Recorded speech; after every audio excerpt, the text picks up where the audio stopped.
राजकारणात हल्ली भ्रष्टाचार, गुंडगिरीचा प्रश्न ऐरणीवर आला आहे. समाजाच्या हितासाठी काम करू इच्छिणारी चारित्र्य संपन्न तरुण पिढी आकर्षित व्हावी असे राजकीय वातावरण सध्या तरी दिसत नाही. प्रस्थापित नेत्यांच्या पुढच्या पिढीनंच सर्व स्पेस काबीज केलेला आहे. एक काळ असा होता की सर्व पक्षीय नेत्यांना पाहिले की राजकारणाचं आकर्षण वाटायचं. अशा नेत्यांकडे आदरानं पाहिलं जायचं. अशा नेत्यांमध्ये डाव्या पक्षांच्या नेत्यांची सर्वाधिक संख्या होती. समाजाच्या हितासाठी लढणारे, भ्रष्टाचारापासून दूर राहणारे बहुतांश नेते डाव्या पक्षांमध्ये आढळून यायचे. अशा नेत्यांच्या यादीत सोमनाथ चटर्जी यांचं स्थान अगदी वरचं आहे. मार्क्सवादी कम्युनिस्ट पक्षाकडून 10 वेळेस लोकसभेत पोचलेले सोमनाथ चटर्जी यांनी लोकसभेचे अध्यक्ष म्हणूनही काम पाहिलं. लोकसभा अध्यक्ष म्हणून त्यांचा कार्यकाळ प्रचंड गाजला. लोकसभेचं अध्यक्षपद भूषवणारे ते पहिलेच कम्युनिस्ट नेते ठरले. शासकीय निवासस्थानात खासदारांचे साहित्य, चहापानाचा खर्च सरकारकडून केला जातो. आपल्या कार्यकाळात चटर्जी यांनी ही पद्धत बंद केली. परदेश वारीसाठी सदस्यांनी कुटुंबियाच्या विमानाचा खर्च स्वतः करावा यासाठी ते आग्रही राहिले आणि त्यांनीही स्वतः हे काटेकोरपणे पाळलं. सोमनाथ चटर्जी यांचा जन्म 25 जुलै 1929 रोजी आसाममधील तेजपूर येथे झाला. त्यांचे वडील निर्मलचंद्र चटर्जी हे त्यांच्या काळातील प्रख्यात वकील होते. काही काळ ते कोलकाता उच्च न्यायालयात न्यायमूर्तीही होते. त्यांच्या मातोश्रींचं नाव वीणापणी देवी. निर्मलचंद्र चटर्जी हे अखिल भारतीय हिंदू महासभेच्या संस्थापकांपैकी एक होते. वैचारिक मतभेद असले तरी कम्युनिस्ट नेते ज्योती बसू यांच्याशी त्यांची जवळीक वाढली. त्याला कारण ठरले कम्युनिस्ट पक्षावरील बंदी. केंद्रातील काँग्रेस सरकारनं 1948 मध्ये कम्युनिस्ट पक्षावर बंदी घातली आणि पक्षाच्या अनेक नेत्यांना अटक केली. याच्या विरोधात निर्मलचंद्र चटर्जी यांनी आंदोलन केलं होतं. या दरम्यान ते ज्योती बसू यांच्या जवळ गेले होते. बॅरिस्टर असलेल्या सोमनाथ चटर्जी यांचं शालेय शिक्षण इन्स्टिट्यूशन स्कूलमध्ये झालं. त्यानंतर कोलकाता येथील प्रेसिडेन्सी कॉलेज आणि कलकत्ता विद्यापीठातून त्यांनी उच्च शिक्षण पूर्ण केलं. ब्रिटनमधील केम्ब्रिज विद्यापीठातून त्यांनी कायद्याचं शिक्षण घेतलं. त्यांना ब्रिटनमधील प्रतिष्ठित अशा मिडल टेम्पल सोसायटीत स्थान मिळालं. तेथून ते बॅरिस्टर ॲट लॉ झाले. मिडल टेम्पल सोसायटीतून तेथील बारमध्ये वकिली करण्यासाठी संधी मिळते.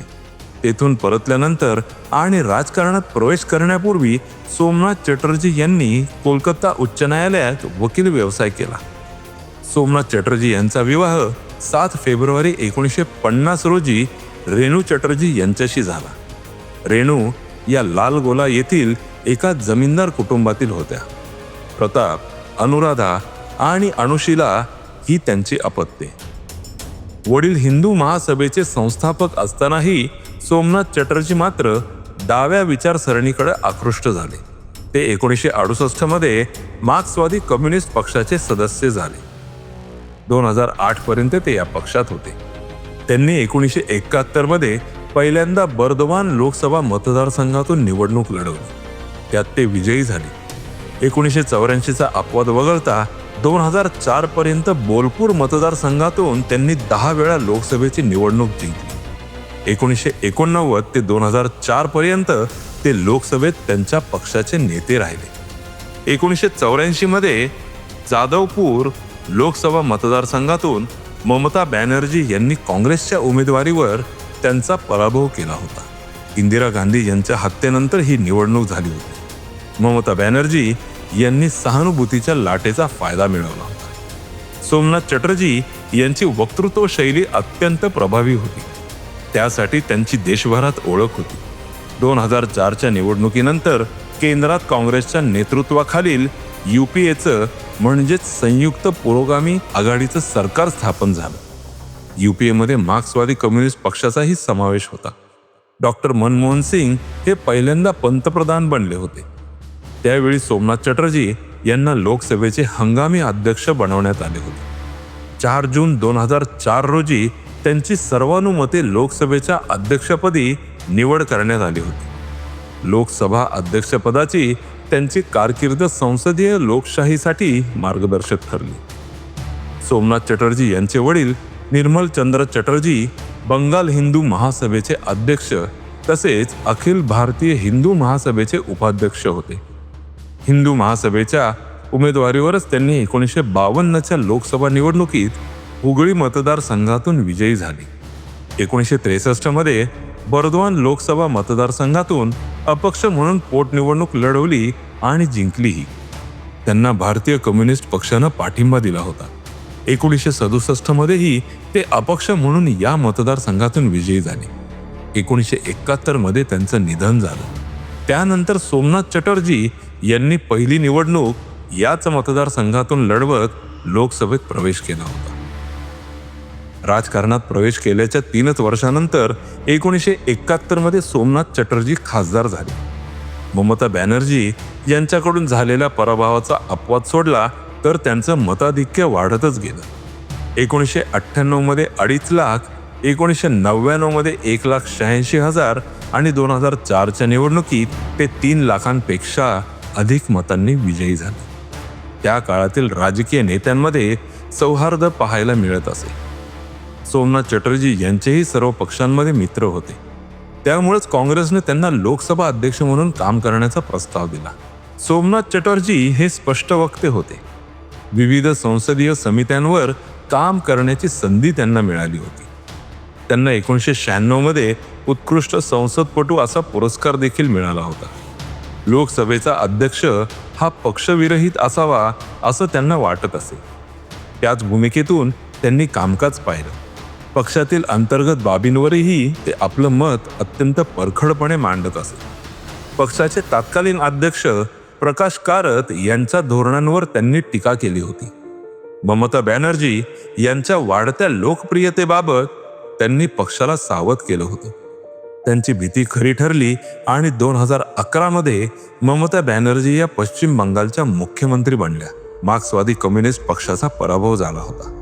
डाव्या पक्षांच्या आणि भारताच्या राजकारणातही एक महत्वाची घटना घडली. त्याच्या केंद्रस्थानी सोमनाथ चटर्जी होते.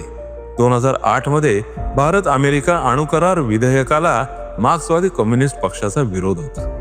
त्यामुळे पक्षानं डॉक्टर मनमोहन सिंग सरकारचा पाठिंबा मागे घेतला होता. पक्षानं चटर्जी यांना लोकसभेचं अध्यक्षपद सोडण्यास सांगितलं होतं, मात्र त्यांनी ते मान्य केलं नव्हतं. त्यामुळे सोमनाथ चटर्जी यांना मार्क्सवादी कम्युनिस्ट पक्षातून काढून टाकण्यात आलं. कम्युनिस्ट पक्षाचा नेता लोकसभेचा अध्यक्ष होणं ही ऐतिहासिक घटना होती. चटर्जी यांचं पक्षातून निलंबन ही सुद्धा एक ऐतिहासिक घटनाच होती. लोकसभेच्या अध्यक्षपदी निवड झाल्यानंतर संबंधित नेत्यानं पक्षाचा त्याग करायला हवा. लोकसभा अध्यक्षांनी पक्षीय अभिनिवेश बाजूला सारून काम केलं पाहिजे अशी चटर्जी यांची भूमिका होती. सरकारचा पाठिंबा काढून घेणाऱ्या खासदारांच्या यादीत चटर्जी यांचंही नाव त्यांच्या पक्षाने टाकलं होतं. असं असलं तरी चटर्जी आपल्या भूमिकेवर ते ठाम राहिले. त्यांनी लोकसभा अध्यक्षपदाचा राजीनामा देण्याचा पक्षाचा आदेश मान्य केला नव्हता. मार्क्सवादी कम्युनिस्ट पक्षानं पाठिंबा काढल्यानंतर सरकारला बहुमत सिद्ध करावं लागणार होतं. मार्क्सवादी कम्युनिस्ट पक्षानं पाठिंबा काढल्यामुळं 22 जुलै 2008 रोजी विश्वासदर्शक ठरावावर मतदान होणार होतं. सरकारच्या विरोधात मतदान करणं म्हणजे उजव्या विचारसरणीच्या भाजपला मदत केल्यासारखं होतं. त्यामुळे सरकारच्या विरोधात मतदान करण्याच्या पक्षादेशाचं चटर्जी यांनी पालन केलं नाही आणि ते लोकसभा अध्यक्षपदावर कायम राहिले. डॉक्टर मनमोहन सिंग यांचं सरकार वाचलं होतं. त्यांनी त्या दिवशी हाताळलेल्या सभागृहाच्या कामकाजाचं देशभरात कौतुक झालं, मात्र पक्षाच्या कारवाईला त्यांना सामोरं जावं लागलं. त्यावेळी काँग्रेसचे 142 आणि डाव्या पक्षांचे 62 खासदार होते. त्यामुळे एका अर्थानं सत्तेच्या चाव्या कम्युनिस्ट पक्षांच्या हाती आल्या होत्या. असं असतानाही डॉक्टर मनमोहन सिंग यांचं सरकार वाचलं ते समाजवादी पक्षामुळे. मुलायम सिंग यादव यांचा समाजवादी पक्ष त्यावेळी कोणत्याही आघाडीत नव्हता. समाजवादी पक्षाचे 36 खासदार होते. या खासदारांनी विश्वासदर्शक ठरावाच्या बाजूने मतदान केलं होतं. राजकीय डावपेचात काँग्रेसनं कम्युनिस्टांचा पराभव केला होता. चटर्जी यांना पक्षातून काढून टाकून मार्क्सवादी कम्युनिस्ट पक्षानं त्यापेक्षा मोठा नैतिक पराभव ओढवून घेतला होता. पक्षानं चटर्जी यांच्यावर शिस्तभंगाची कारवाई केली. पक्षाच्या आदेशाचं पालन केलं नाही म्हणून त्यांना पक्षातून काढून टाकण्यात आलं. सोमनाथ चटर्जी यांच्यामुळं पक्षाचं मोठं नुकसान झालं आहे आणि त्यामुळे त्यांचं पक्ष सदस्यत्व रद्द करण्यात येत आहे असा निर्णय पक्षाच्या पॅलेट ब्युरोनं घेतला होता. 23 जुलै 2008 रोजी चटर्जी यांना पक्षातून काढून टाकण्यात आलं. चटर्जी यांनी राज्यघटनेनुसार काम केलं असेल, मात्र पक्षाच्या सदस्यांसाठी पक्षाची राज्यघटनाच सर्वोच्च आहे अशी प्रतिक्रिया त्यावेळी पक्षाचे पश्चिम बंगाल सचिव बिमन बोस यांनी व्यक्त केली होती. पक्षातून निलंबन झाले तो दिवस माझ्या आयुष्यातील सर्वात दुःखद दिवस होता अशी खंत सोमनाथ चटर्जी यांनी व्यक्त केली होती. भविष्यात लोकसभा अध्यक्षपदी निवड झालेल्या नेत्यांनी आपल्या पक्षाचा राजीनामा दिला पाहिजे अशी सूचना त्यांनी केली होती. सभागृहाचं कामकाज पक्षविरहित आणि निपक्षपातीपणे व्हावं यासाठी हे आवश्यक असल्याचं त्यांचं मत होतं. पक्षातून काढून टाकल्यानंतर 2009 मध्ये निवडणूक न लढवण्याची तसेच राजकारणातून निवृत्ती घेण्याची घोषणा त्यांनी केली आणि त्यानंतर सक्रिय राजकारणातून ते बाजूला झाले होते. चटर्जी यांनी आयुष्यभर कामगार, वंचित आणि शोषितांच्या उत्थानासाठी काम केलं. या घटकांचा त्यांनी स्वतःला कधीही विसर पडू दिला नाही. त्यांच्या हितासाठी आवाज उठवण्याची एकही संधी त्यांनी सोडली नाही. परखड वक्तृत्वशैली आणि त्याला असलेल्या राष्ट्रीय, आंतरराष्ट्रीय प्रश्नांच्या तसेच राजकारणाच्या अभ्यासाची जोड यामुळे त्यांचं भाषण अत्यंत प्रभावी होत असे. त्यांचं भाषण सभागृहातील सर्वच सदस्य एकाग्र चित्ताने ऐकत असे. त्यांच्या अध्यक्षपदाच्या काळातच लोकसभा टीव्ही या दूरचित्रवाहिनीची सुरुवात झाली. त्यांच्या पुढाकारानं भारतीय लोकशाहीच्या समृद्ध परंपरेची माहिती देणाऱ्या अत्याधुनिक संग्रहालयाची स्थापना करण्यात आली. हे संग्रहालय नागरिकांसाठी खुलं आहे. संसदीय लोकशाही की राजकीय पक्ष, लोकसभेच्या अध्यक्षपदावर असताना निष्ठा कुठे दाखवायची याचा मार्ग सोमनाथ चटर्जी यांनी दाखवून दिला आहे. वयाच्या 40व्या वर्षी राजकारणात आलेल्या चटर्जी यांनी पुढची 40 वर्षे सक्रिय राजकारणात घालवली. राजकारणातून निवृत्ती घेतल्यानंतर मात्र ते विजनवासात गेले. पक्षाचे सामान्य कार्यकर्ते त्यांना भेटत असत, त्यांच्या संपर्कात राहत असत, मात्र नेत्यांनी त्यांच्याकडे पाठ फिरवली होती. त्यांनी पुन्हा पक्षात यावं यासाठी प्रयत्न झाले, मात्र त्याला यश आले नाही. मार्क्सवादी कम्युनिस्ट पक्षातून हकालपट्टी झाल्यानंतर पुन्हा प्रवेशासाठी स्वतः अर्ज करावा लागतो, मात्र चटर्जी यांनी स्वतःहून अर्ज करणे शक्यच नव्हतं. सोमनाथ चटर्जी यांचं 13 ऑगस्ट 2018 रोजी निधन झालं. त्यांचा मृतदेह पक्षाच्या ध्वजात गुंडाळण्याचा प्रस्ताव मार्क्सवादी पक्षाकडून आला होता, मात्र कुटुंबियांनी तो नाकारला. मोहन बागान क्लब सोबत चटर्जी यांचे संबंध होते. या क्लबच्या ध्वजात त्यांचा मृतदेह गुंडाळण्यात आला होता.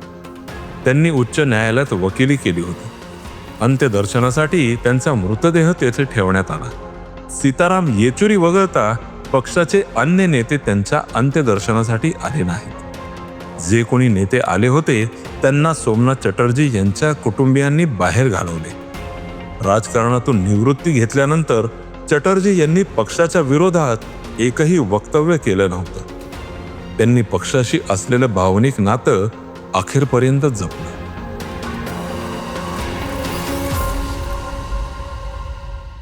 हा एपिसोड ऐकल्याबद्दल धन्यवाद.